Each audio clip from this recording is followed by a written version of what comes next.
dalam kasus dugaan korupsi. 3 kasus korupsi. Assalamualaikum warahmatullahi wabarakatuh. Shalom, Om Swastiastu, Namo Buddhaya, dan salam kebajikan. Saya Luzen Salsabila dengan NIM 4250296. Kali ini saya akan membahas isi dari artikel populer dan kelas ilmuwan dengan tema Hak Rakyat Koordisita Stop Jangan Korupsi Masa Depan. Artikel ini membahas pentingnya upaya pemberantasan korupsi melalui pendekatan yang tidak hanya berfokus pada penindakan, tetapi juga pencegahan sejak dini. Korupsi berasal dari bahasa Latin yaitu corruptio yang berarti tindakan merusak, ketidakjujuran, dan penyimpangan moral, dan korupsi merupakan penyalahgunaan kekuasaan untuk memperoleh keuntungan pribadi ataupun kelompok. Sebagai solusi, di sini saya akan memperkenalkan dengan strategi cara, yaitu cegah, edukasi, reformasi sistem, awasi, dan hukum. Strategi ini bertujuan menciptakan masa depan Indonesia yang bersih, transparan, dan bebas dari korupsi. Berdasarkan data Corruption Perception Index atau CPI, pada tahun 2025 Indonesia memperoleh skor 34/100 dengan tingkat rata-rata korupsi dan berada di peringkat 109 dari 182 negara yang menunjukkan bahwa tingkat korupsi di Indonesia sangat tergolong yang menunjukkan bahwa tingkat korupsi di Indonesia masih tergolong tinggi.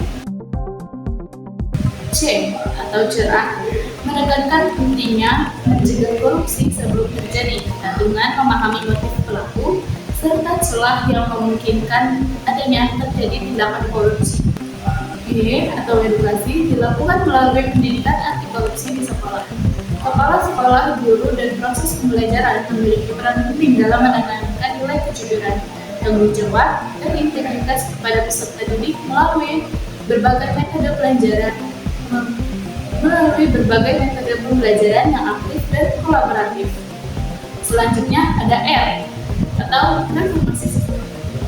Dilakukan dengan meningkatkan transparansi dalam pemerintahan seperti keterbukaan laporan keuangan, proses pengambilan keputusan, akses informasi publik, serta pemanfaatan teknologi menggunakan e-government.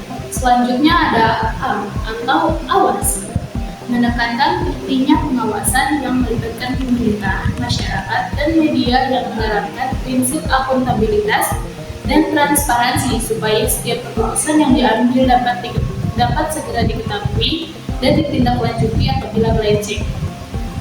Yang terakhir ada H atau hukum, yaitu penegakan hukum yang tegas, adil, dan bebas dari intervensi politik agar memberikan efek jerah pada pelaku korupsi. Keberhasilan pemberantasan korupsi tidak hanya dapat diandalkan dari tindakan hukum, melainkan memerlukan sinergi antara pencegahan, pendidikan, reformasi tata kelola, pengawasannya efektif, dan penegakan hukum yang konsisten.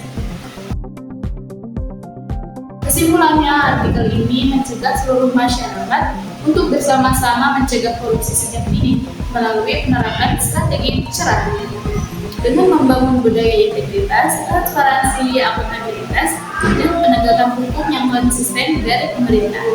Diharapkan Indonesia dapat mewujudkan pemerintahan yang bersih dan masa depan yang bebas dari korupsi. Tidak ada yang adil di dunia ini.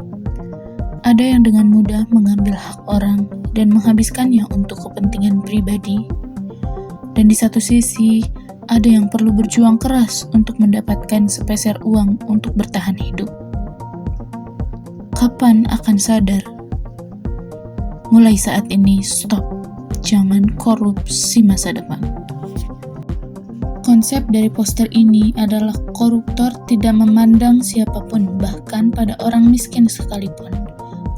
Hartamu bisa dicuri dengan mudah karena ada oknum yang sudah haus dengan kekayaan.